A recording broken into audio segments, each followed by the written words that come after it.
Ang Bagsit River ay matatagpuan sa Palawig, Zambales, isang tahimik at preskong destinasyon na dinarayo ng mga lokal at riders na naghahanap ng relaxing nature getaway. Kilala ang ilog sa malinaw at malamig nitong tubig na perpekto para sa mga swimming at pagpapahinga kasama ang pamilya o kaya naman barkada. Napapalibutan ito ng luntiang kabundukan at probinsyang tanawin na nagbibigay ng tahimik at preskong ambience malayo sa ingay ng syudad. Madali rin itong puntahan dahil ang daan papunta rito ay sementado at accessible sa iba't ibang uri ng sasakyan, kabilang ang motorsiklo. Kaya naman, isa ito sa mga paboritong destinasyon sa Zambales, lalo na para sa mga gustong mag-enjoy ng simpleng biyahe, magandang tanawin, at malamig na tubig ilog.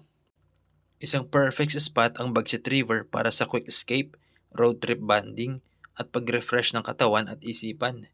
Kaya naman kung kayo ay naghahanap ng pwedeng mapuntahan lalo na nitong summer, samahan nyo kami at bisitahin natin ang Bagsit River.